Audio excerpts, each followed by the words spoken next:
What's up, you guys? It is April 17th. I am Sean Ross Sapp of Fightful.com. This is the Fightful Post-SmackDown podcast. And I gotta say, a damn good SmackDown was this show. Especially if you tuned in, I don't know, probably the last hour and 40, hour and a half. I'd put this up against any SmackDown that I've covered recently because I just had a blast. Reminder, if you're watching live on youtube.com/Fightful, you can donate a super chat, get your question or statement read on the air. If you want to ask as many questions as you want, we got FightfulSelect.com. I do a Q&A show every single week. Go over there and subscribe. But I am joined by Mr. Warren Hayes. We actually filmed some emergency content for Fightful Select. I had an addition to the Hogan Warrior Retro show that we will not talk about publicly. I mean, we can discuss like vague details, but there was an omission. And I called you in an emergency. I was like, we got to do it. And you're like, okay. Yeah, I mean, look, we're not any different. In fact, I find we're pretty good. You know, we take the time. We pre-tape our stuff, Sean. We put things in the can. Yes. We're not always flying people around everywhere, trying to do live every week or whatever. No, that was stupid. But no, actually, it was very good. And it is a nice addition to our Hogan Warrior Retro review, which I liked it. It was a really good one, and because the subject material is so good. So for those of you who aren't hip to that, we switched our format a little bit. We talk about a feud or a wrestler or a team. We pick an anchor point, a certain match, and then we start from the beginning and kind of work our way back. If you all want an example, the Shawn Michaels Triple H Retro review is up for everybody to watch. And we have done Eddie Guerrero, Art Barr, and Madonna's boyfriend, also known as Louis Spicoli, Rad Radford. And next month we have Jerry Lynn and RVD coming up on Fightful Select. But enough with the Fightful Select plugs. Enough with that. I want to plug my interviews. I got 2 this week. PJ Black, the former Justin Gabriel, unleashes some juicy info. He straight up says, Warren, hey, not everybody was happy that Marty Scurll got his promotion. But I think he'll do well. And he talked about how Ring of Honor, who I got to commend them for how they've dealt with things during this pandemic. They've been paying people. But at some point, they also flew all their talent in and said, give us ideas. We want to implement them. We are listening to you. And Justin Gabriel says already 100 of those 140 things that they put on a list have been implemented. Check out that interview. Also, Gregory Iron. Amazing storyteller, that guy. Being a heel while you have cerebral palsy ain't easy, and we discuss the intricacies of that. It's a fantastic talk. It's a long-form talk. Both of them are over 30 minutes each. Check those out free on Fightful's YouTube. We've got some super chats, Warren, and some big-ass ones. I got to say, thank you all so much. I was telling Warren off the air, and not to do the peek behind the curtain too much, but Jimmy will let you all know, he doesn't have Fightful to make $1 million. I mean, he's already got $1 million. That's how he does things. But he lets us do things the way that we do it in a little bit of a different manner, a less clickbaity manner, a manner that doesn't happen a lot in wrestling media because of the kind of work that we do. And when you guys send super chats like you have been, especially guys like Throwback and Tim Traver tonight, I can't tell you how much that helps us. That allows us to give raises to our staff. That allows us to bring on more podcasters. That allows us to travel to get interviews for you guys. So I can't tell you how important that is. And Throwback 27 is always super generous. He says, thank you guys for everything. With this week being the way it has, a good SmackDown tonight. We needed to be entertained and enjoy things during the insanity that is our current normal. Today has been tough for me, and listening to you guys makes things a little bit better. Thank you very much, you guys. Throwback is a great dude. We are very lucky to have him as a friend and as somebody who watches our shows. And Warren, he's right. WWE entertained me tonight. Jesus, this was a good show. This was a well-paced, well-thought-out show. I find everything was in its right place, and the matches were there. The action delivered. whatever time was allotted to each match made the most of it. Can't wait to talk about it a little more. They were laying it in tonight. Laying it in. It was filthy at times. And Tim Traver with a monster super chat. Big thank you to him. One of our longest supporters. He says, I want to say keep up the great work at Fightful. What's wrong with WWE staying open? Or what's wrong with them staying open? Shut down and put some 90s era wrestling shows on until this virus clears up. I don't think they'll put old wrestling on just for the term old. I don't think they'll do that. But knowing Vince McMahon, he might be like, oh, that's the only thing anybody wants to see, based on the way he booked his show. But they've got so much content that I don't think it's out of the realm of possibility for them to have enough stuff that hasn't aired on broadcast TV and cable TV to run it. Unfortunately, I know that even though USA and Fox don't necessarily have to have live content, they want new content, Warren. That's for sure. Yeah, that's the main difference here. But there's so much things. There are so many things that you could do with the old content and make it new. I've heard you and Jimmy talk about this idea on the other podcast you guys have, where you talk about putting on old shows and then having old matches and have those wrestlers commentate them, walk us through what they were talking about, how they planned out the match. I mean, we kayfabe is dead. No need to kayfabe it. Just like, hey, this is what we were talking about. This is what's going on. That could be really, really entertaining. Yeah, I agree. It could be. And they do have options. But WWE, well, they effectively announced. I assume they provided the schedule to the media, at least those who reported it, and said that, hey, we're doing this for the safety of performers. 1 week after they said they were going live again, all of a sudden they're taping again, Warren. It's almost like it was a bad idea. I've talked about it with a couple of folks. Isn't it strange? And I'm just throwing this out there. Isn't it strange that Barrios and who was the other VP? Michelle Wilson. Isn't it strange that the minute they leave, or at least not the minute, but once they're gone, Vince starts pulling off all these weird decisions and off the seat of your pants stuff, kind of like they were the adults in the room, kind of as if maybe part of their. Are you saying they were his filter? Maybe they had the task of talking Vince down a little and be like, well, here's the thing. And that must have been a hefty task. And it is a two-man task or two-person task. Let's be honest. If you're trying to keep Vince McMahon reined in a little bit, it's very strange. It really feels like Vince flew off the handle, decided, now we're doing live, pal. And then cooler heads sort of aggregated around him and said, hey, Vince, maybe not, because this and that, this and that. And it took him about 4 or 5 days to come to his senses. You know what's funny, and I'm not making this a political podcast, but you have Donald Trump touting Vince McMahon and the great Dana White. Yeah, the great Vince McMahon, who is going to be tasked with helping get our world started again and getting the economy going and stuff. I'm like, okay, so last week he made a rash decision to go live.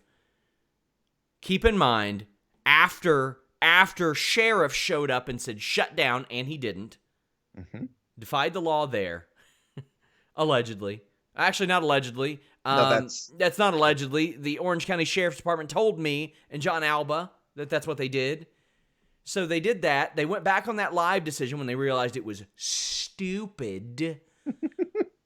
They knew that I knew about their positive COVID test on Wednesday.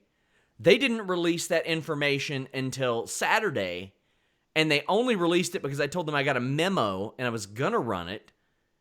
And there were staff that didn't know, mind you, didn't know about this positive COVID test, and were about to come in and out of the Performance Center. So a couple days after that, the XFL, in which he has earmarked hundreds of millions of dollars for, goes bankrupt. Then he lays off hundreds of people. God damn it, pal. We need this guy to help get our economy going. Gotta have it. Gotta have it. Just so he can meet profit margins. Yep. And I got people that are saying, why are you on a mission to make WWE look bad? And I'm like, buddy, I do not need to go on a mission. I do not. That's a mini game. That is not a mission. It ain't anything. It's retweet something they post and click the button. There you go. Like Radiohead once told us, you do it to yourself. And that's why it really hurts. You do it to yourself. There were a gross amount of people. Like, I saw people that were saying, like, oh, they had it coming. They were stealing a living. Man, you are a trash person if you're saying. Ooh, what? Oh, Who was stealing a living? Oh, yeah. Talking about, living? Oh, boy. It was big on my Twitter. People acting like these people had it coming because they weren't doing anything. And I'm like, that wasn't their choice to not be doing anything, right? They signed with this place. They stayed in shape, and they got to work. Either way, we're going to talk more about the NXT releases at the end of this show. Big thank you to Tim Traver. I agree with you, Tim. I think they should have put a ton of stuff in the can weeks ago. I said that they should have filmed John Cena in like 4 or 5 squash matches and sporadically dropped them throughout several months. Just because, why not? Give the illusion that John Cena is still around, even if you're not going to do anything major with him. Sure. Fox, me, the casual viewer, they'd be like, you know what? John Cena's on here and he's winning a match in 2 minutes? Sure. Yeah, film a couple of those while you have him. Too late now. Anakin JMT says, just need to politely correct Warren on something. TikTok has good stuff on it, not just bad stuff. It's just like YouTube and Twitter. It is. I enjoy trolling about the TikTok, Warren. I tweeted out that I'm still not bored enough to download TikTok. Everything I see is young boys, young girls like dancing. Me. That's something. No younger, Sean. And that's something I feel as a grown adult, middle-aged white man I shouldn't be looking at. So it doesn't interest me. However, I did see one guy do a fantastic skit about aliens that was absolutely remarkably funny. If it was all like that, I'd download it in an instant. Follow me on TikTok at Sean Ross Slaps Your Mom. That is legit my handle. And then what? Okay, all right, let's move on. There's a TikTok. I do a bad boy gimmick on there, Warren, where I say, "Do you like bad boys?" And my wife is off camera, and she goes, "Yeah."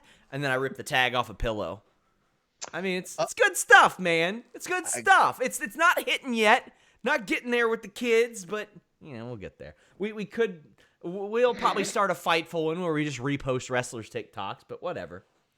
More super chats. Kevin Langhoff said, loved the show. They worked tonight. Excited that Sasha's in a qualifying match. The Mandy story is so good. Sean, would you consider doing a COVID relief donation? They are available for some YouTubers. If they provided the option, I'm sure we would. Young Bibby says, what's the possibility of Liv entering as a SmackDown competitor? I can't think of a third person for the SmackDown side. Don't hold your breath, buddy. Don't hold your breath. But Kevin, I agree with you. I enjoyed the show. We have some more super chats where Wild Boy says, they haven't shown old pay-per-view matches on Raw or SmackDown in a while. Do you know if they're done with that? They are for now, I'm told, Wild Boy. But if they get low on stuff, which they're not planning on being that low on stuff, they will go back to it. And then we have some New Day comments. We will get to those as that segment happens. But Warren, a not great segment happened, and that was the opening segment, Moment of Bliss. Alexa and Nikki come out and brag about their title win, and then Braun smiles on faces Strowman, congratulates them, and his dialogue was so goddamn bad. Oh my God. Is this for me? Over here? This gift? You didn't have to get me nothing. Well, here we go again, right, Sean? Here we go again. We're getting a champion, a babyface champion that does not correspond to what made him good in the first place. Exactly like they did with Rhea Ripley. pretty much what they ended up doing with Seth Rollins at the same time. It seems to me that once a baby face becomes a champion, then it's like you said, smiles on people's faces. Look at me. I'm so thrilled to have this opportunity. I worked so hard. I'm crossing my fingers that Drew is going to maintain that smugness that he has about him, because I don't want him to be too saccharine and sugary. But talking about Braun here, this is not why we like Braun Strowman. We like Braun Strowman because he does crazy feats of strength, because he tosses dudes around, because he's invincible. He's an angry guy. He's the monster among men. Shouldn't be sitting around sipping coffee with people and chatting while having a big smile on his face. Come on, Team Little Big. I mean, I like that. The little nudge, the little wink, but the whole thing was so extremely contrived, because Alexa Bliss could have been just like, Braun, that I don't know how that got there. Yes. That's not me. I don't know what that is. It could have felt a lot more natural than just her going, was that you? Looking over at Nikki Cross, it's like, you. Nikki Cross goes, and then they're like, okay, we'll just be silent then. Braun is so much better than that. He is so much better than that. Mm-hmm. This, as you mentioned, is not why he got over.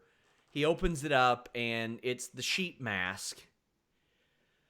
And instead of just letting it sit and letting it resonate, they did a Windows Movie Maker 2005 cut to a still, like, it wasn't even a photo. I think it was a screenshot of Braun wearing that mask years before. And I'm like, duh!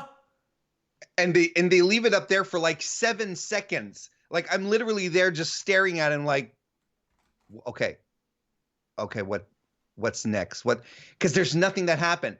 I will say this though, because I agree, the whole thing was awkward and a little strange. What I did like, is that Braun pulled out the mask and was a little freaked out about it.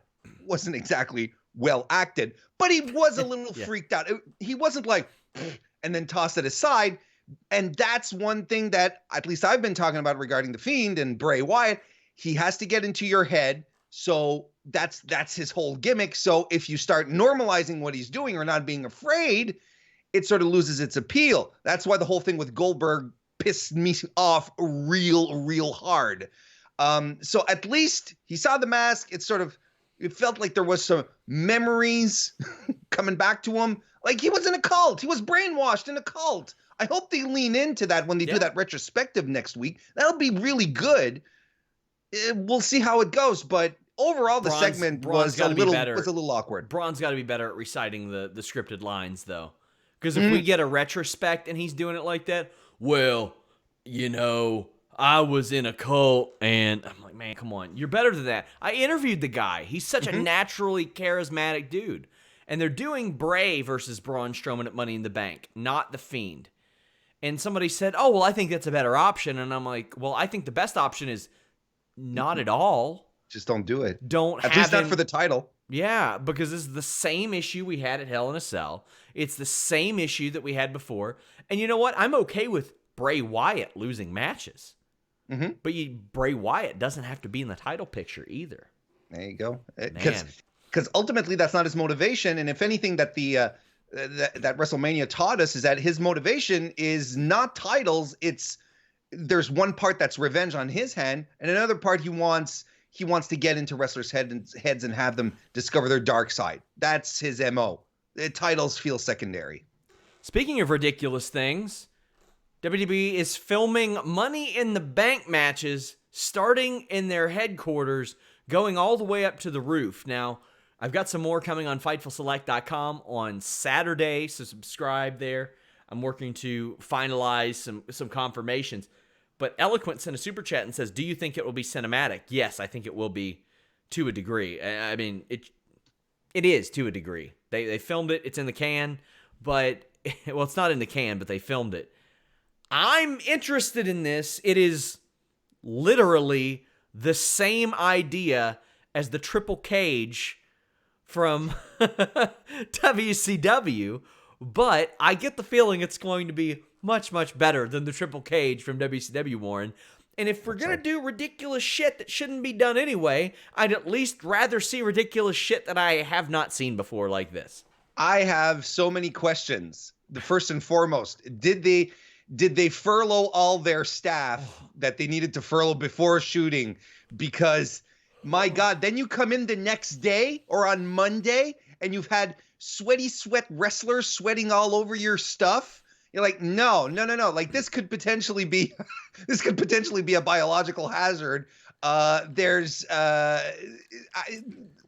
after that is like, okay, did they fly everyone in? Like, look, I want to see how all of this turns out, but right now I'm caught between this is a great idea and a bad idea, and it all has to do with the context in which we're living in. Because I like them. I like the idea of trying new things out. You have to try new things out in the context that we're living in, but there's also the context in which we're living in.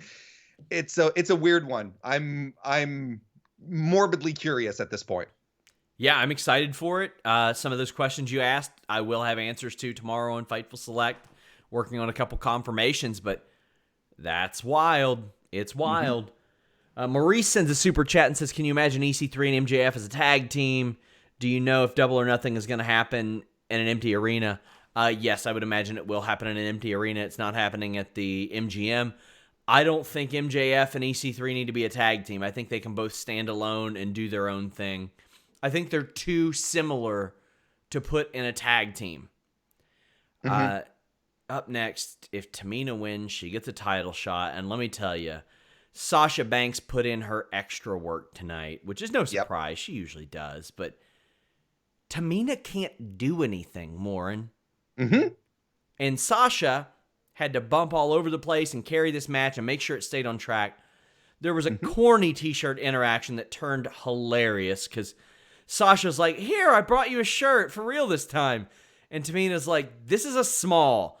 I wear an extra large. And she throws it at Bayley. And Bayley's like, fine, I'll wear it. I love that. But I like that Sasha sort of turned around at Bayley. And it kind of gave me the impression that Bayley gave her the t-shirts. Like, here, you. And Sasha was like, the hell, man? Didn't you check the size? It was a cute interaction. I liked it too. It was funny. So Sasha's bumping all over the place. And then Lacey Evans comes out to run off Bayley, who had been on commentary and kind of got involved. And Tamina wins with a super kick inside and outside the ring. That's what she's got. She got that super kick and wins. Sasha Banks should not be losing matches to Tamina, even if there's a larger story at play. I mean, I just don't see it. I don't understand why. I don't see the upside in Tamina. What, she's going to lose to Bayley? Okay, cool. I don't need Sasha Banks to be losing to her along the way. Like I said, even if there is a grander story, which we find out what the grander story is, Warren, it's Lacey's fist. Oh, my God. Did you like that, Sean? So Lacey cuts up. The promo was good, but then when she holds up her fist and she has Sasha with the circle and the mark through it, I'm like, oh, man. It seems to me she's done that before, and I'm trying to remember against whom, but it was on, I'm pretty sure it was on NXT, and I'm wondering if it wasn't when she was feuding with Candice, or I feel she's done it before, and I just can't remember whom exactly.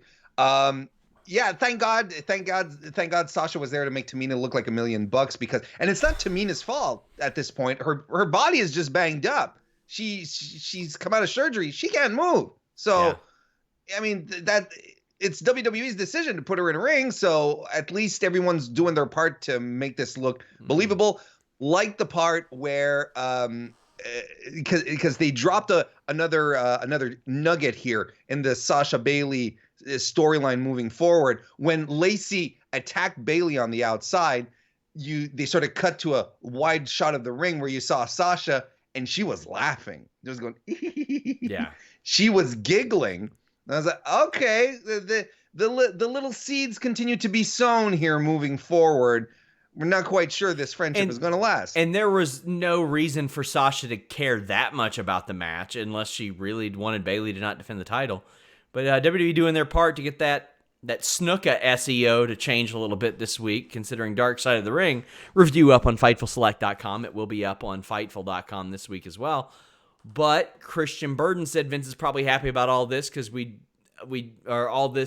if things were normal, we'd be focused on him probably covering up a murder. I don't think we would. I don't think we really would. Even though I did have a wrestler in the company say that they were shocked because they didn't know all that. Because, I mean, hey, that was almost 40 years ago at this point. Deep in kayfabe. Yeah, and not something that's out there, that dark side of the ring stuff. Nabil Shadhari says, small detail, but I wish Sasha's entrance went straight into the tuba, trombone, or whatever, plus Snoop, rather than starting with her old song. I think it'd be much cooler. What do you think about that, Warren? I agree. I don't think we need I don't think we need the opening salvo from her old theme. I agree completely 100%. Just dive right into Snoop's remix. I agree. Anakin JMT says, crazy idea, have EC3 go to MLW. EC3 doesn't need the exposure, and that's largely what those deals are. MLW has a proven track record of, if you get on our show, you will get a look from these other companies that pay better than they do. And it used to be the Evolve formula. Don't pay as much, but you know what? You're going to get that look. And I think you stand a better chance at getting into WWE or one of those companies if you do go to MLW as opposed to Evolve, because at least then people have the opportunity to see your stuff. And Court Bauer is the wrestler whisperer, man. He got Low Key and ACH and Teddy Hart to all work effectively on his show for at least brief periods of time where a lot of people couldn't. And he's got the way of maximizing people. So I don't think EC3 needs that, though. No. Sheamus defeated Denzel, Dijon Mustard, Dijournet. It's not that hard to pronounce. Dijournet. I mean, I don't know what the issue is. These NXT guys that don't have established runs are turning into like regular enhancement guys, and I'm okay with that. Sure. And I mean, it gets them, it's always the work that they put in, right? Part of the training at the same time. They are working TV. They're working against real established people. Like, I mean, he worked in the ring with Sheamus, multiple time champion in WWE, held multiple belts, Money in the Bank winner, Royal Rumble winner, if I'm not mistaken. There's not much that Sheamus hasn't done. Sure, that's a nice little notch to your belt right there. Sheamus threw some nasty elbows, hit a brogue kick, won.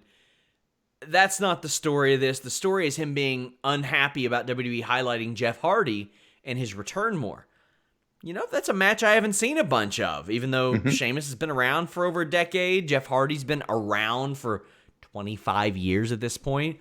I feel like we haven't seen that a lot, and I'm rather interested to kind of see how it unfolds. I agree. I mean, as interesting as it can be at this point, because, I mean, let's be honest with each other. They're a little up there in age in their career. We're not going to have Team Extreme Jeff Hardy. We're not going to have the younger Sheamus. However, Sheamus had a bit of a career resurgence with the bar, right? That helped him out quite a bit, and I think reestablished him as a powerhouse, as a dominant, strong, power-based wrestler. Clash of Styles can be interesting. We'll see how this goes. Two established stars. It's a credible feud, if anything. It's a credible feud. Why not? They had one 8-minute match in 2017, and that's it outside of tag matches. So I don't remember that match. They haven't done it to death. I'm cool with that. I'm not cool with WWE flying Jeff Hardy out last week and not using him because Vince couldn't keep his mind made up about whether or not he wanted to be taped or live, because that's irresponsible, Warren. And that's one of the things that we were complaining about was the fact that he did stuff like that, because it looks like they're not going to need Jeff for like this week or next week, but they brought him out because they thought they were going to tape a bunch of stuff. And I don't like the way that unfolded. I'm sure it's a question of old habits dying, not being able to die away. Essentially, because that's essentially Vince McMahon's MO. You just fly everyone in, and then you get the scripts. Vince switches things around. He's like, no, we're not doing this, pal. We're doing this. I mean, there's probably a bit of that where he's in a bubble. Vince lives in a bubble. He's not connected to what's going on. So to him, it's like, no, we're doing live. So if we're doing live the Vince McMahon way. You're here or not. I'm the guy who decides whether I use you or not, whether I'm putting your life in danger or not. That's oblivious to me. Yeah. Anakin says via Super Chat, Denzel's last name is way harder to pronounce than Dijakovic, and that's saying something. I disagree. I disagree, and I disagree for multiple reasons. He was Dominic Dijak on the Indies. Or Donovan Dijak. Donovan, yep. Even his first name was easier. They added all these extra syllables in, and I didn't need that. Not only that, for all the people they take names from, Warren, we've mentioned this before, Dijak in all capital letters sounds awesome. Yeah, absolutely. And you know that if he ever ends up on Maine, that's the first thing that's going to go. It's such a weird decision. There's too many consonants in his name for it to be palatable. No, it's weird. Howard Finkel video airs. It was outstanding, as all of these are for WWE. He's going to be missed. I encourage you guys to take a look at Jeremy Lambert and Joe Holbert's look back at Howard Finkel, and I'm sure me and Jimmy are going to talk about it on Wednesday, but he was the GOAT, Warren.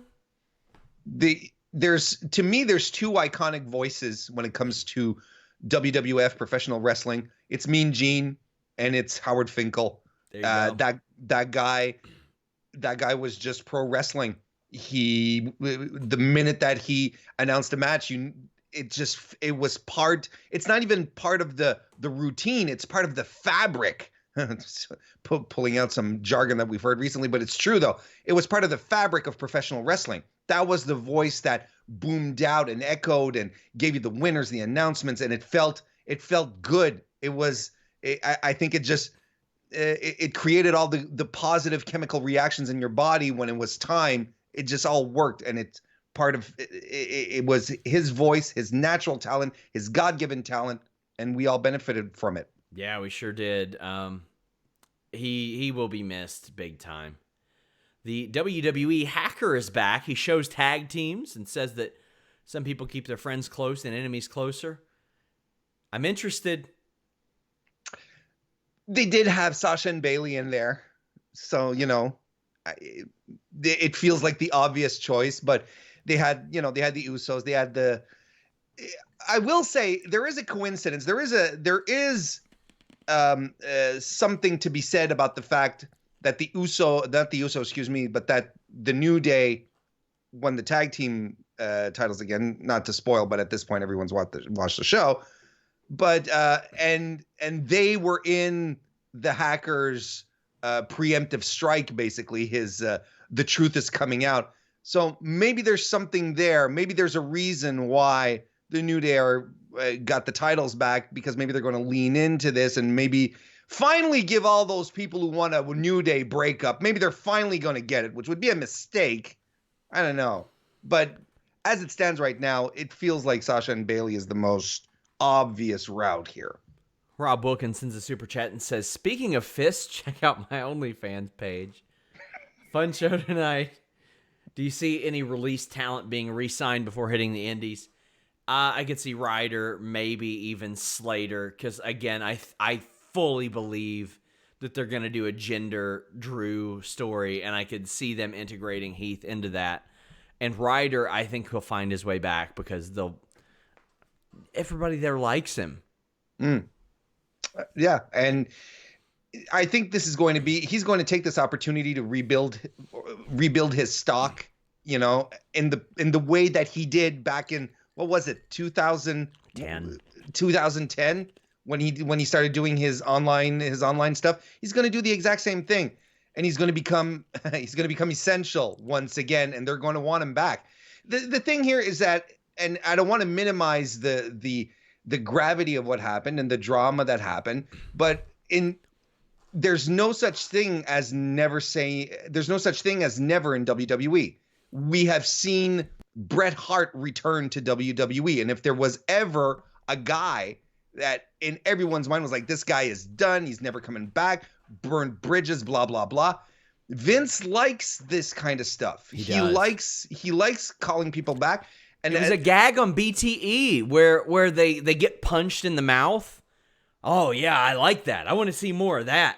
Yeah. He loves that. He loves that stuff. Warrior, Bret Hart, Bruno, they all came back. Hey, and I even remember. Yeah, absolutely. And I even remember listening to Jim Cornette at some point when he was talking about the time he went to induct the Rock and Roll Express into the Hall of Fame. And he was saying, I show up at the arena and I walk past Vince, who's working, and Vince sees me and he stands up, takes off his headset, and he goes and he gives him a hug and he says, "Welcome home, Jim." And Cornette's like, that's how Vince is to him. You leave on good terms. This is home for everyone who's worked for him in the past. So, you never know. I want to say classy move of Dolph Ziggler wearing the Hawkins and Ryder shirt tonight. I like that. Good on Dolph Ziggler, a guy who's been there forever. I thought that was really classy. Anakin JMT said, "Did you see Slater's new shirt? It's great. It's fantastic." It was the I Got Kids shirt, but it says I Got Fired. Brilliant. And honestly, from what I had heard, he needed a fire lit underneath him, and I think he will. And if there's any indication based on the people that he's hung out with in the past, getting fired from WWE seems to be a pretty good fire that gets lit underneath him. Do I think he'll be WWE champion? I do not, but I think there's a good chance we see him facing Nick Aldis for 10 pounds of gold before the end of the year. I think so too. And speaking of, B. Meg says, Warren, is NWA the best way for Slater to shine? Yeah, absolutely. It's a promo-driven company. Yeah, it's a promo-driven company, and the guy can talk, and he has all the chops to do it, and he can get into some great promo battles with some great folks over there. Him and Eli Drake, him and James Storm. Come on, it'll be good. And Anakin says, we never thought we'd see Jinder win the title, and that's a good point. You can't never say never, because if you would have said, hey, Sean, is Jinder going to win the title after he got released the first time? I'd be like, no. I would have thought that Heath stood a better chance. So I don't know. We don't have to bring back those dark days, though. Hannah Moore says, Shane Helms told Heath to add on my day off to his I Got Fired shirt. Oh, man. Oh. Damn. I'm excited to see what a lot of these people do next. That's another thing we have up on FightfulSelect.com. We look at what each of these wrestlers, what we think they're going to do next. So check that out. But I know what Sonya Deville's going to do next. Oh. She's going to be the subject of my recently revived Sonya Deville Stan account. Holy crap. What? It's the thing is, the reason I get so frustrated when stuff like this happens is because we sit on this show and we scream about people like Sonya not getting the opportunity to be good long before this. And she pleads for Mandy to hear her out. And I'm like, man, why didn't she just send her a text message? Why is she doing this? I hate this. Well, then she hits and she's like, you're the most selfish person I've ever seen. Mm-hmm. And she's like, I knew that as soon as you found somebody like Otis, you would kick me to the curb. Ooh, this was good. Now, admittedly, when she said that she thought that Mandy had been doing a lot of gagging, I was like, oh, Yep. No! I thought it was going to be bad. But no, she was making fun of Otis's appearance, not exactly. his giant dong. His alleged giant dong now. Big Dong Dozovic. But she said that Sonya came out to Mandy's theme, waving her magazines. She was blurred out in the entrance video, and that she tried to conspire with Ziggler to help them out and get her mind on the right track. And says that Mandy's pretty, but she's a dime a dozen blonde that doesn't have any talent. My only qualm with this promo is they did the thing they do with every women's promo with any depth. Yes. And do you know what that is? Bitch. Every one of them. But damn, that was good. That was Yeah. amazing, Warren. And this was because I also saw people doing, oh, she did the Alexa Bliss swerve, but we didn't see this coming because we have never seen Sonya cut a promo, cut a proper promo. So we didn't know what was coming up. And if anything, when she came out and she was like, I've been trying to text it, we were like, okay, is this is the route we're going? No. Then they turned it on their head. And what I liked about her delivery is that she was hurt. Not a place. Told me last year she was getting acting classes, by the way. Well, there you go. And I'm pretty sure her camera time that she had on Total Divas probably helped out a great deal as well. Because it's not all reality, guys, by the way, FYI. I really liked her delivery because she was hurt.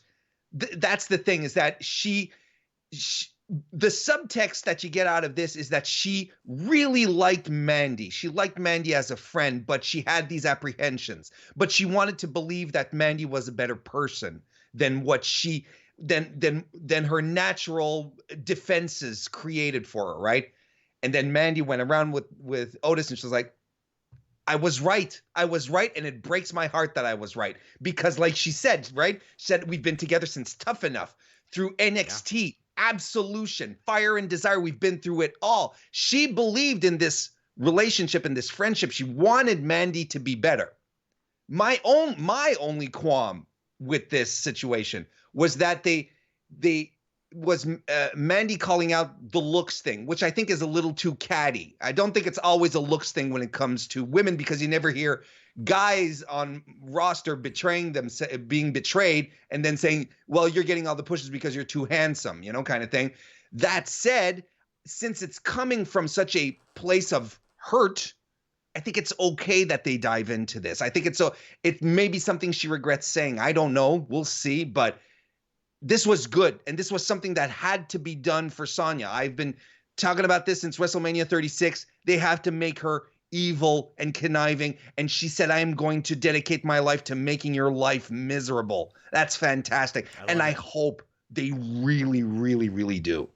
I should mention Lacey said much of the same about Sasha earlier, but this Sonya promo just blew everything out of the water.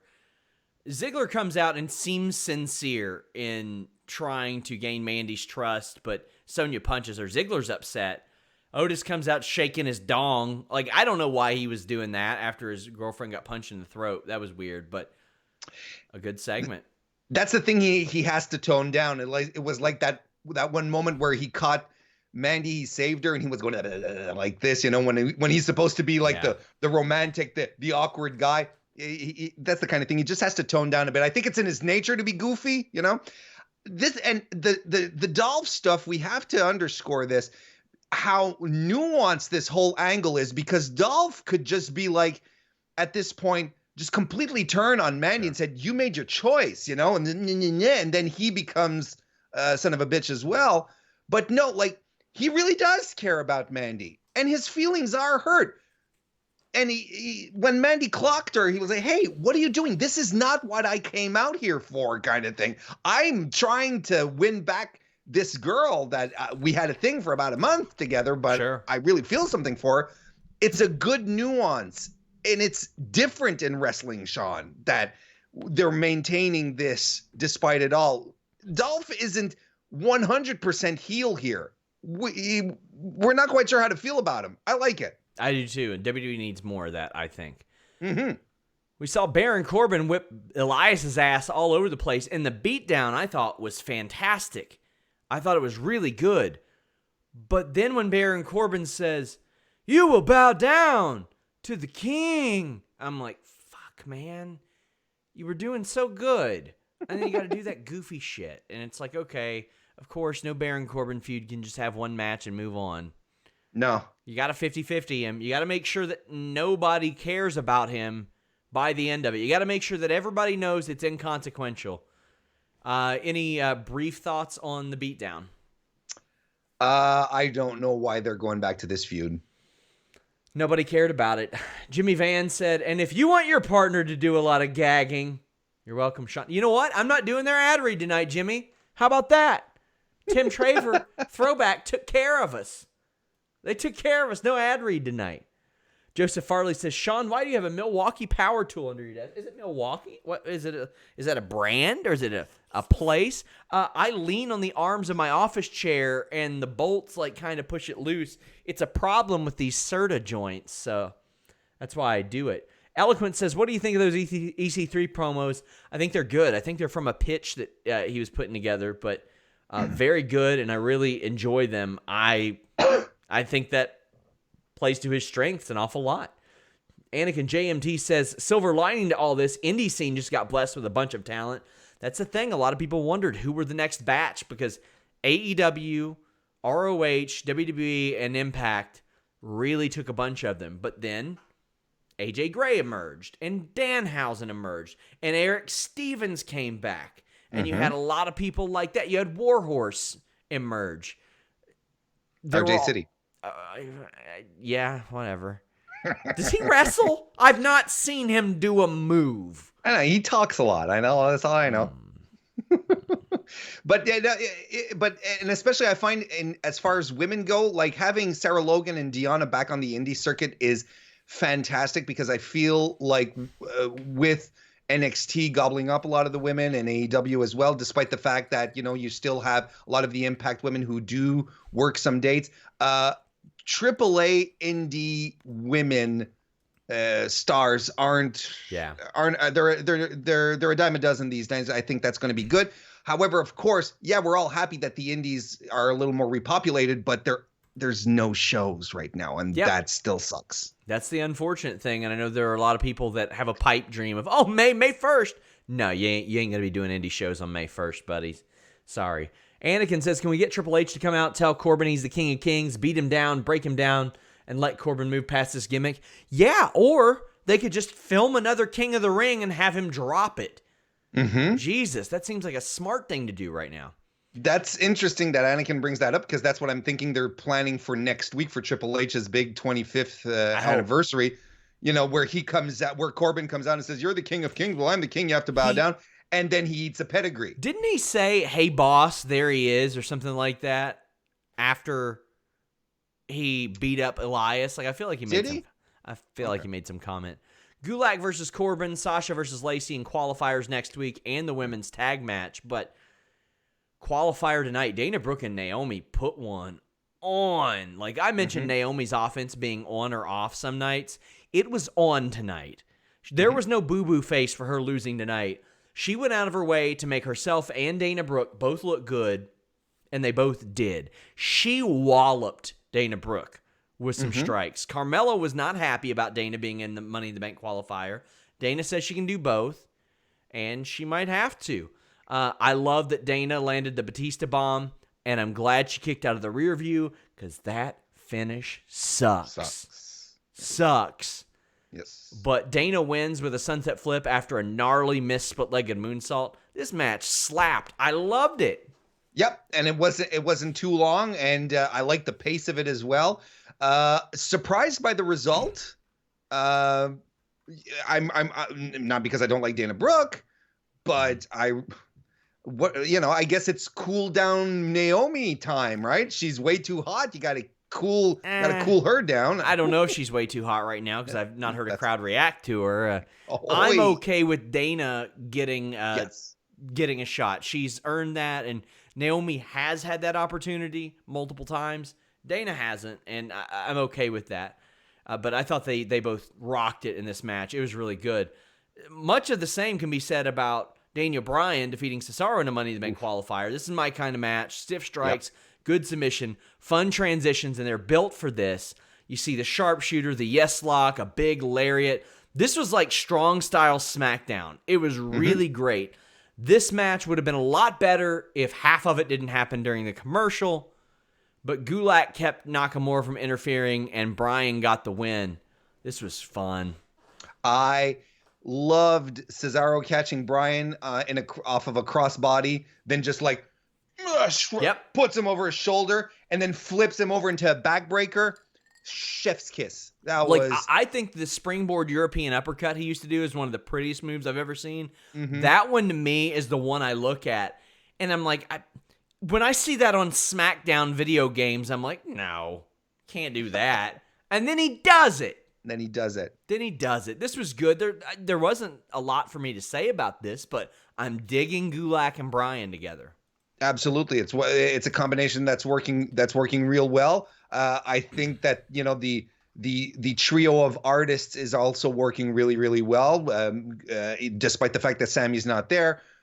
Nakamura's there. I like the finish too, where Nakamura's like, I'm going to interfere. And Gulak pulls him out. Nakamura shoves him, tries to go back in. Gulak's right back on top of him. I like that, just mixing up the trope a little bit is good too. Keeps us all on our toes. Fun match. I really liked it. My favorite match tonight. Hannah Moore brings up a good point. Can't film King of the Ring until Woods comes back. Yeah, I want to see Woods in a King of the Ring and doing good. Let's see, it's been November, December, January. About 6 months since he's been out. I know his evaluation date was originally May or June, but that's an evaluation date. You never know what kind of setbacks you can get, but I agree. Yeah. Rob Wilkins says, some wrestlers do have schools. Do you think we might see a wrestler open their own promo or acting school? Ryder and Heath could print money. I think they would have to be proven on like serious promos, comedic promos, a lot of that stuff. Yeah, I could see that. I mean, Hawkins already has his own school, and it's a very successful one. He trained MJF, which we won't hold that against him or anything, but he did train MJF. I could see that. There have been a lot of finishing schools that come about, and then they quickly fizzle out. Like, that's just the unfortunate reality of the situation. Reminder, donate a super chat, get your question or statement read on the air, and new SmackDown Tag Team Champions, and this was a unique one. And it was a good match, too. Mm-hmm.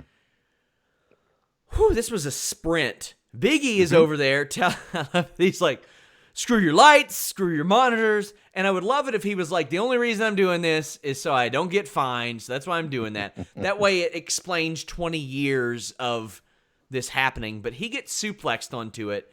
And then after the commercial, it goes right into like super kick, skull-crushing finale, figure four. And then Big E deadlifts Miz into a big ending and wins the tag titles. This was a sprint, and it's one you got to see. It's fun. And I don't like singles matches for the tag titles, but they made a little bit of sense of it. Okay. You see Kofi celebrating at home, Xavier celebrating at home. I thought that was cool, too. I thought this was a fun way to end SmackDown. And Andrew Lovelar sent a super chat saying, beyond sick of New Day having the tag belts again. I'm okay with it. I don't really care who has them. Hey, you know what? I love New Day. And I love Big E. Big E was a ray of sunshine. Yes. Absolute. I was talking with Kristen as we were watching. I said, he is a delight. And she started laughing. But he is a delight. And then making out with the belts on the after. I'm like, hey, dude, there are people who have to touch those belts. That's Derek Davis. Have touched those belts. Derek Davis sent a super chat and said, I don't think the way Big E treated those belts was COVID-19 sanitary. I didn't see anybody wipe them before he licked the chrome off of those. Hashtag Blue Chew. They're getting a free one there. Yeah, absolutely. Gross. Gross, man. The story of the match was the pace. It was such a fun paced match. It was good. I myself was like, okay, let's have the single guys again fight for the titles. But it was good. I love the New Day. I think they work. They should never ever break up the New Day. It's such a good act. Regardless, it always works. And Xavier Woods was indeed celebrating with his confinement beard. I don't know if you noticed, but it's starting to rival Jeremy Lambert's. That was such a fun aspect of this show. I really liked it. The Line Drive sends a super chat and says, the Titan Tower Money in the Bank match is just an excuse to remake the Super Bowl ad from the 90s, if we're being honest. Hey, I'm kind of glad they're doing it there because they're going to move out of that facility in 6 months. Get a couple more memories out of it. Why not? Sure. Tim Traver sends one, says, my dad and I just want to bless the Fightful family. Hey, you did, buddy. That super chat was very generous. I thank you. You're one of our most loyal followers and subscribers. And I definitely appreciate all of you guys who do that and subscribe to Select and send super chats or even just watch us. Like when you leave a thumbs up, when you subscribe, when you do all that stuff, leaving nice iTunes reviews in the situation we're in, that means a lot. And right now there's some people in WWE not in such great situations, Warren. NXT's not latest rounds of cuts, but a round of cuts were revealed today. Now, these cuts happened a couple days ago. I had heard about most of them, but I thought it should be more on the people themselves to kind of make that announcement. And the only one that we revealed was Tino Sabbatelli because we confirmed it for somebody else. But Tino Sabbatelli was sort of a surprise. Mm-hmm. He's gone. 36 years old, was on Breaking Ground, had missed 2 years due to injury. You have 29-year-old Nick Ogarelli, who is Nick Comoroto from the Monster Factory, 29. He's probably the one with the most upside, I think, out of everybody, legitimately. Cesar Bononi, who's 33. Taynara Conti, 24, who walked out of NXT a few months ago. Mars Wong, who's a part of the WWE's expansion into China that did not work. Dorian Mock, who used to be Dan Matha. You might remember him from being on NXT TV a few years ago. They had these vignettes building up, and it was a swerve for Samoa Joe to beat him down and write him off. Mm-hmm. Also, John Quasto, Kathy Campanelli. This is in addition to MJ Jenkins, Deonna Purrazzo, and Alexander Yaksik, I think it was. So exclude Purrazzo and Jenkins from what I'm about to say. When I look at those names, Alexander, Mock, Mars Wong, Conti, Cesar Bononi, and Sabbatelli especially, it seems an awful lot like a lot of muscle guy projects that just didn't work out. Mm-hmm. And that's unfortunate. And I mean, we've seen this formula before. There will be several of these people that exit the wrestling business completely. Mm-hmm. There will be. I'm surprised by Sabbatelli because before he got injured, I thought he was developing a real fun gimmick with Riddick Moss, where they were like these guys who had too much money, and they actually started feuding with the Street Profits. The Street Profits were hanging around their car. It was a Jag, I don't remember, and they were like, "Hey, you guys, you know." So I thought that was interesting. It wasn't, and he was a good worker for a big guy. I thought he was really good. So I'm surprised a little bit at that. Taynara Conti, it makes sense that she probably just accepted the deal out. She was like, "Hey, you know what? I'll go," kind of thing, because she did walk out. But still, you know, WWE did put some time in her, tried some stuff out. I felt she was improving. We can forget that Santana Garrett match that she had a couple of months ago, which was one of the poorest TV matches we had seen in a long, long time on NXT. Oh yeah. But I honestly think, I don't know what her next move is. Wouldn't be shocked to see her do Bloodsport.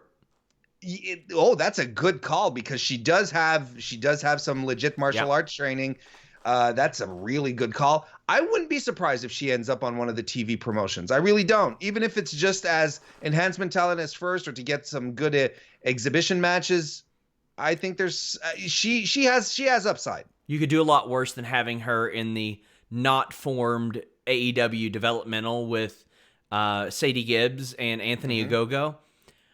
To me, the one that will keep going, if you said, hey, you got to pick one of these people that were revealed today that's going to keep going, Nick Ogarelli. He wanted to be a wrestler. He went to the Monster Factory to be a wrestler. A lot of these people went to a WWE tryout and got hired. Also, I should say, Cesar Bononi, despite what he looks like, he wasn't like a model hire. He had wrestled for several years before WWE signed him. It's just he was doing that wrestling in Brazil, and ain't none of you all watching Brazilian wrestling. Let's be honest. But he was brought in with a group of people like King Constantine and Thomas Kingdon and Dan Matha. These series of hires that it's like, okay, this isn't the indie. They had the indie guys, then they had those type of people. But I hope all these people land on their feet. I hate hearing about anybody losing their jobs.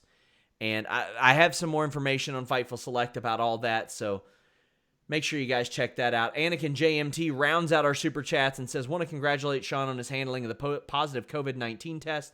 You handled it very well. Number one, dude, in my book.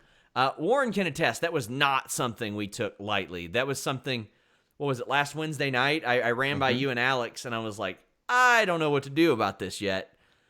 And tried to hit WW up Wednesday, and they were like, hey, you writing a report about this?